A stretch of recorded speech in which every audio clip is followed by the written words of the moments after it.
But now we want to turn to the latest case of false flag terror, where the CIA has caught itself in another false flag bombing, the new underwear bombing episode. Let's go now to the video Alex did yesterday to expose this new case.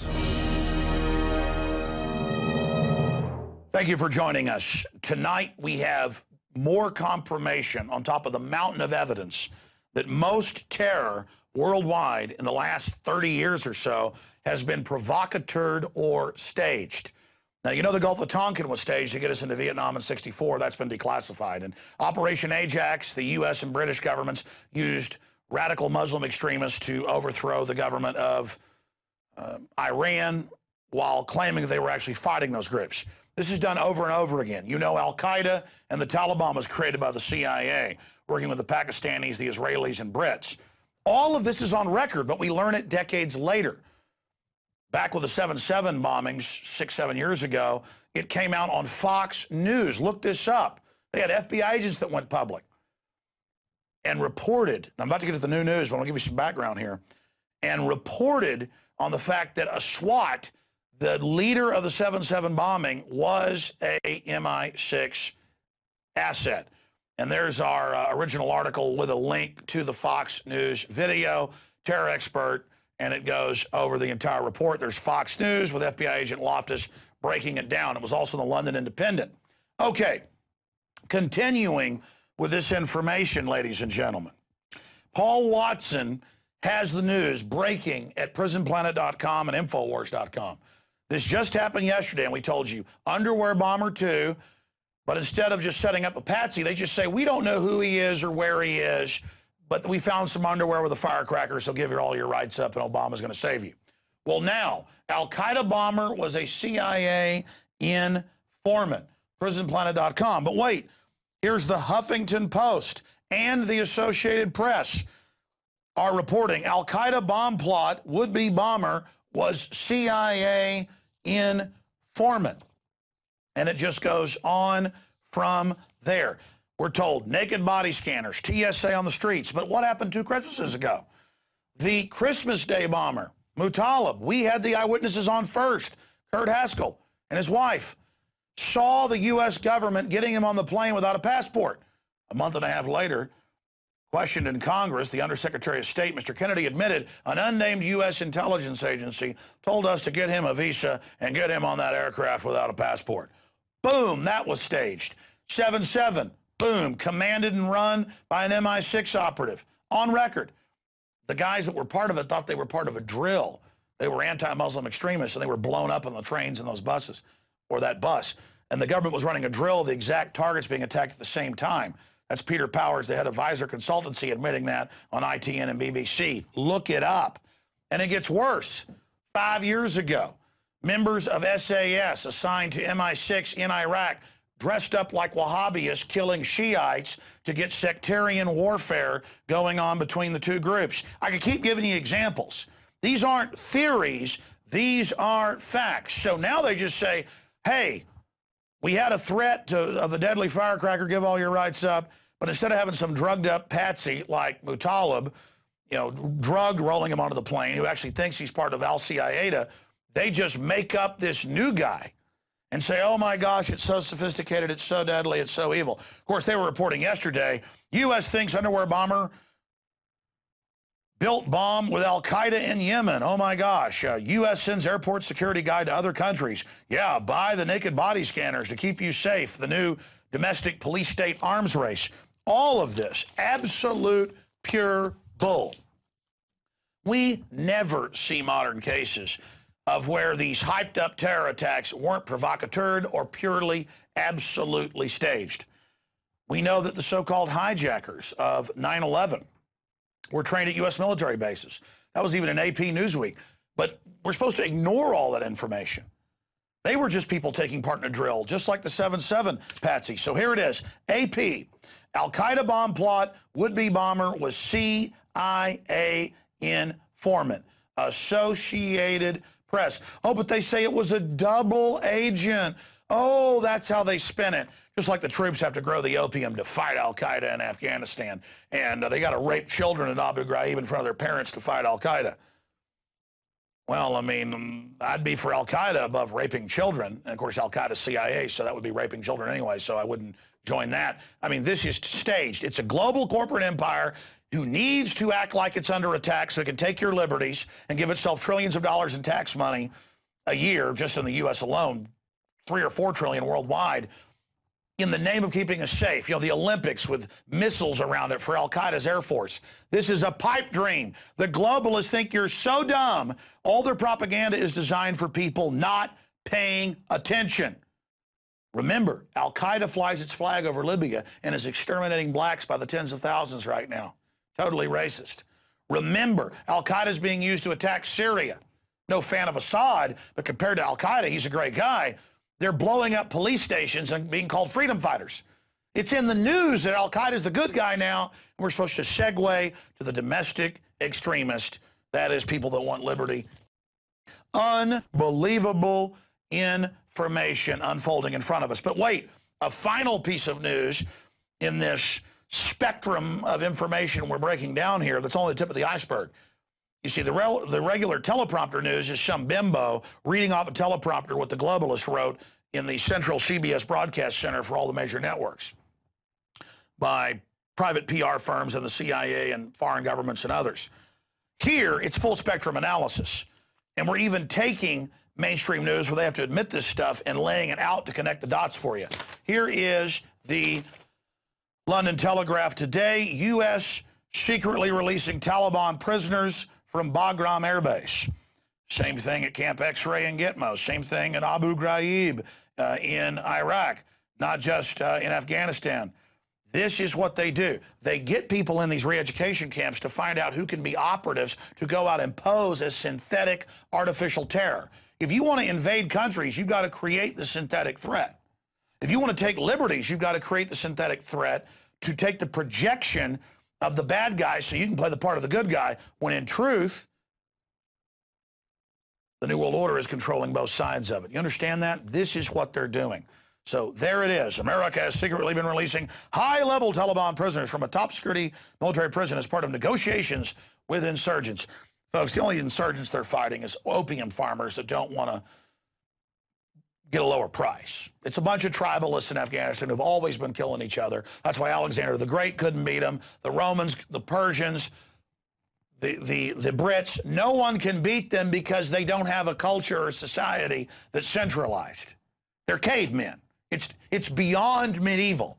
No one can conquer them because the guy over the next hill hates his cousin down the road. This is beyond Appalachian hillbillies to the power of infinity. So the globalists are there to get the $500 billion a year in opium. That's all that's happening. Okay, as we told you yesterday, this is staged, had all the earmarks. When they came out and said, oh, can't have bin Laden, he's in the ocean. Oh, who's this guy? We don't know. We found some underwear with a firecracker in them. Now, America, fall to your knees. We have an M80. And the Republic just goes, take my rights, grope my wife and daughters. I'm so afraid of a guy with a turban and with an M80 in his underwear. And now he's CIA. And because that leaks out, and now there's congressional investigation calls, what do they say? He was a double agent. Even after they said that about a SWAT in the 7/7 bombings, it came out he could fly in and out of the country and was being protected.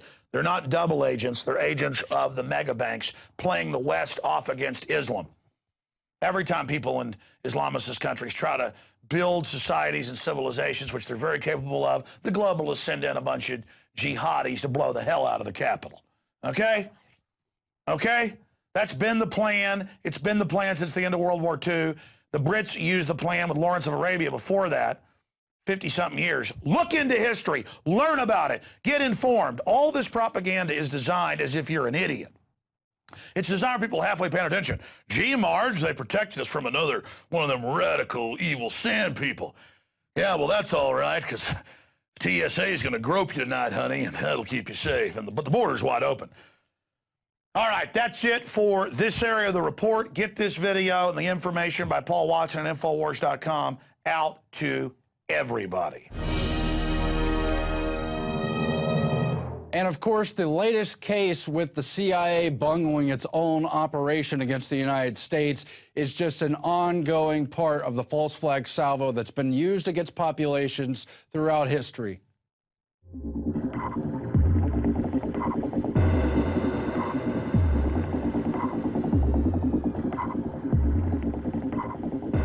chronicles of false flag terror are endless. The pages would take hours and hours, if not weeks, to read. But you know many of the cases. The globalists have used it against us so many times just in the 20th century. The Spanish-American War was goaded on by the sinking of the USS Maine. World War I was goaded on by the sinking of the HMS Lusitania. The German U-boat was demonized after it attacked a passenger ship carrying cargo. Pearl Harbor is now exposed to be basically a false flag attack to get the U.S. into World War II. We've seen it over and over countless times throughout history from all different countries, but including the United States. Let's look at what is false flag terror.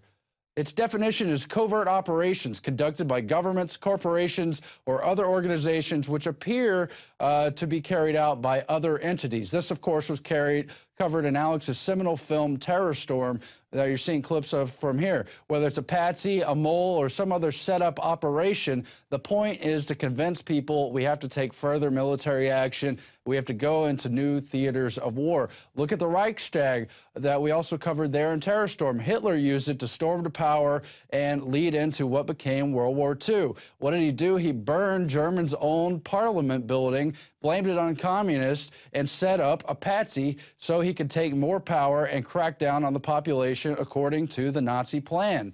It's just disgusting, and yet it's proven in history. And it probably looks familiar because the U.S. has clearly resorted to very similar tactics. Covering a little bit more of this is Darren McBreen and a key package he did covering false flag terror. In 1953, the CIA and British intelligence staged terror attacks to overthrow the democratically elected leader of Iran, Mohammad Mossadegh. Mossadegh had nationalized Iran's oil fields and denied British petroleum a monopoly. U.S. and British intelligence operatives launched a successful coup d'etat and overthrew the Iranian government, replacing the regime with a ruthless dictatorship while seizing control of Iran's oil supply. 1964. U.S. warships were apparently attacked by North Vietnamese PT boats, an incident that kicked off the U.S. involvement in the Vietnam War.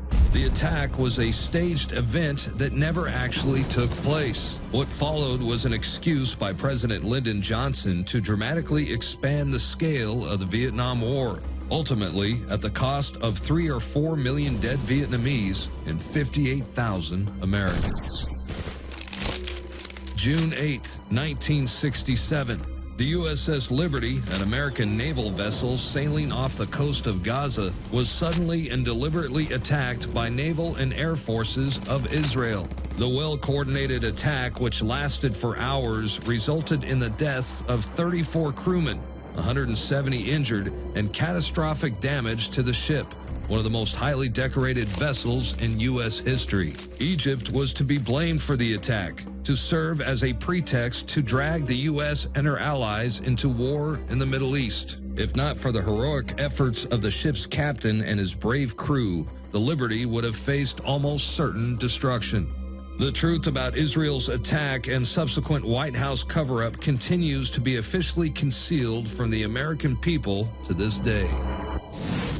And so these cases are particularly important because the Gulf of Tonkin, the USS Liberty, these other cases have been fully or at least partially declassified. We know there was a lie and deception going on, and it's proven in the record. In more recent cases, we only have clues and piles of evidence, even though it's not fully admitted, but it fits the same pattern. And of course, we have documents from the 60s, including Operation Northwoods, where they theorized on whether or not they might use hijacked airline deceptions and other tricks to get us into a war with Cuba and so forth and so on. So you can see where government has been methodically plotting these plans and in many cases putting them to action. Flash forward to the war on terror. We know it was concocted and we were contrived into these wars just based on all the propaganda and fear-mongering alone. But then when you look at the actual cases, it continues to fit this false flag mode. Look at the Madrid bombing. It didn't add up. It didn't actually connect to the supposed al-Qaeda people they wanted us to believe were part of it. Instead, it fit into the terror agenda. It fit in with the timing.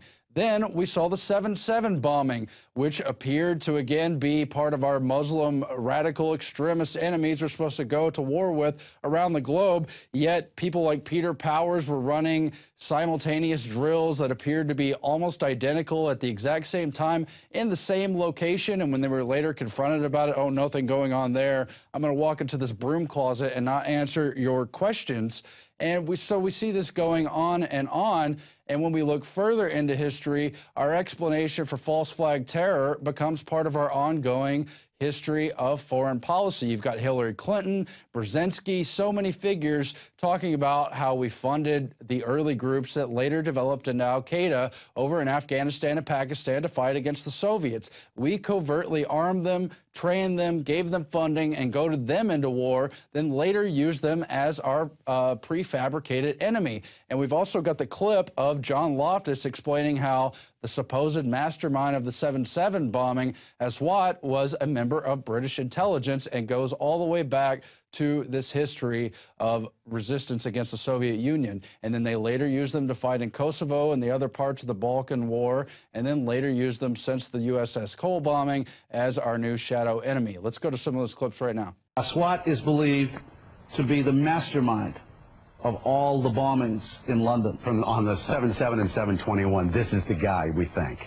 This is the guy, and what's really embarrassing is that the entire British police are out chasing him, and one wing of the British government, MI6, or the British Secret Service, has been hiding him.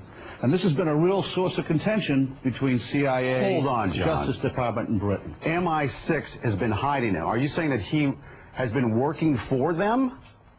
Oh, I'm not saying it. This is what the Muslim sheikh said in an interview in a British newspaper back in 2001. So he's a double agent, or what? He's a double agent. He's working for the... So he's working for the Brits to try to give them information about al-Qaeda, but in reality, he's still an al-Qaeda operative. Yeah. The CIA and the Israelis all accused MI6 of letting all these terrorists live in London. We also have a history of kind of moving in and out of Pakistan. I mean, let's remember here, the people we are fighting today, we funded 20 years ago. And we did it because we were locked in this struggle with the Soviet Union. They invaded Afghanistan, and we did not want to see them control Central Asia. Let's deal with the ISI and the Pakistani military, and let's go recruit these mujahideen, and so that we can go beat the Soviet Union. And guess what? They retreated. They lost billions of dollars, and it led to the collapse of the Soviet Union. So there's a very strong argument, which is, it wasn't a bad investment to end the Soviet Union, but let's be careful what we sow, because we will harvest. And so for people who have studied some history, who've raised some questions about what's going on with what appears to be false flag terror, they really hope we're going to get caught up in some chicken or egg question of whether or not CIA informants implanted inside the al-Qaeda cells are really working for us, or whether they're part of their operation. Well, the point is, it's just all staged. It's not a real chicken and egg question when you realize the entire foreign policy apparatus was unhatched from those in power in the West, and they've been leading the gag all along. Look at the underwear bombing case with Kurt Haskell, where he just happened to be a witness getting on the same plane, but caught them red-handed using intelligence handlers to get this doped-up, duped patsy on the plane for this phony bomb just to scare everyone into accepting, unacceptable conditions like radiating body scanners and a greater erosion of civil rights, in airport and transportation. It's just sick. We've exposed that case to no end, and instead they have continued the gag by reissuing a new underwear bombing case. Well, we get what's going on. The CIA isn't just infiltrating al-Qaeda, they're leading them. They're using them as a tool to crack down on the population and enter into all kinds of perpetual war at any time they want. It just makes you sick. It should anyway. Look into it if you don't know what we're talking about. Meanwhile, more false flagging and using infiltration and little doped-up dupes to get things done. We exposed last week how in Minnesota they were feeding drugs to people so they could discredit the Occupy movement. What? The Minnesota Department of Public Safety has now issued a press release announcing the suspicion of their drug recognition program conducted by the Minnesota State Patrol after it was exposed that they gave drugs to their little informant and tried to get them to rat out Occupy movement, make them look bad, report on people who may or may not have been involved in any kind of bad behavior. Here's part of that press release now. Minnesota Public Safety Commissioner Mona Doman announced today that the Bureau of Criminal Apprehension, BCA, has launched a criminal investigation into allegations that a Hutchinson police officer provided marijuana to a potential subject in Minnesota's drug evaluation and classification training last week. And so now they're going to investigate into it and get to the bottom of it, and it'll never happen again unless they need a new terror attack or a new way to discredit movements who are simply critical of the cronyism going on in government, of the eroding standard of living we're facing, of the fact that the rich are only getting richer and conspiring more and more with the ongoing conspiracies. Meanwhile, though, the British Army is preparing to attack al-Qaeda's Air Force during the Olympics. They've got mobile battalions and batteries and fighter jets positioned in the civilian portions of London for these upcoming games, and people are wondering, why do they have such a show of force? I think it's just to intimidate the public. I mean, al-Qaeda's Air Force, that's a joke too. Al-Qaeda's Air Force during the Libya war, for example, was none other than NATO. Well, it's true. We provided air cover for them so al-Qaeda rebels could go and topple Gaddafi and his loyal forces and take over the country for the globalists and put in radical Muslim extremists, give credence to the Muslim Brotherhood, and really just radicalize the clash of civilizations they've been wanting for decades. Just funny. And we got a press release on that too, warning the lowly citizens that they're going to be under military occupation just for some stupid sports event. Meanwhile, congressional Democrats are introducing an amendment that would outlaw self-defense. Yes, it's the ongoing stirring up of emotions over the Trayvon Martin case. You've got Keith Ellison and Raul Grijalva, two different members of Congress who have introduced this amendment, which would be passed under the Omnibus Crime Control and Safety Streets Act of 1968 to take away federal funding from states. I think there's about 18 of them that have laws similar to or related to Stand Your Ground. So they want to continue to embattle the public over the right to bear arms over this race riot case that they've been exploiting in the media, editing tapes to deceive us about, and on and on. Now, these congressmen admit that they don't really expect this legislation to be passed, but it's part of this larger salvo of hating gun ownership, of wanting to disarm the victims and empower the criminals because they do not trust the citizenry. You've seen where they consider us to be the enemy of America, the people of America to be the enemy of America, and this is more of it. But what is the Omnibus Crime Control and Safe Streets Act of 1968? I went to Wikipedia and discovered it had been passed during the LBJ term in response to the JFK assassination, believing that Oswald proved how easy it was to get a gun without proper background checks or other controls on private ownership of gun rights. We know this goes back to the United Nations Disarmament Treaty signed by the United States and many other countries. And it was a precursor, of course, to the 1968 Gun Control Act, modeled on none other than Nazi gun control disarmament acts. But it's really sick because they cite national security. They say to prevent the overthrow of the government, which was overtaken by a coup of criminals in the JFK assassination, they want to pursue greater gun restrictions of the people, so the people don't take their country back based on another procured false flag case with none other than Lee Harvey Oswald. What did he claim to be? A patsy. Just a patsy, and certainly he was. It's proven beyond a shadow of a doubt, by the way, that he couldn't have done that shooting without a little alley-oop assistance from God or maybe the Warren Commission writers to suspend the laws of time and gravity and the space continuum, and on and on. Just another strange tie-in to that famous case of when our country began to go clearly in the wrong direction. Meanwhile, the UK has banned a self-defense expert from entering the country. Was it because he was critical of the UK's self-defense policies, or was it because he was coming to teach citizens how to defend themselves if they're attacked by a criminal. Now, the UK already has a lot of laws against knife ownership. They basically have a gun ban, and now they really don't even want people to learn how to do hand-to-hand self-defense combat. That's the case surrounding U.S. Navy SEAL Tim Larkin, who tried to enter the country but was denied, where he was going to give seminars and, as I mentioned, had been critical of the Labour Party's policies and other UK policies discouraging British citizens from using any kind of self-defense whatsoever. Just a celebration of that sick culture. And it reminds us of how talk show hosts were not allowed into the country because they were critical of the UK, and on. You can see where these policies are growing into a total tyranny to clamp down our populations. Have you been to InfoWarsShop.com lately? Express your inner patriot with these brand new InfoWars t-shirts. Say it loud with the InfoWars Bullhorn shirt, or educate the sheeple with the Bill of Rights shirt. Grope the public's mind with the TSA shirt. And with this shirt, you can let the dark side know of the Rebel Alliance's power. All available at InfoWarsShop.com.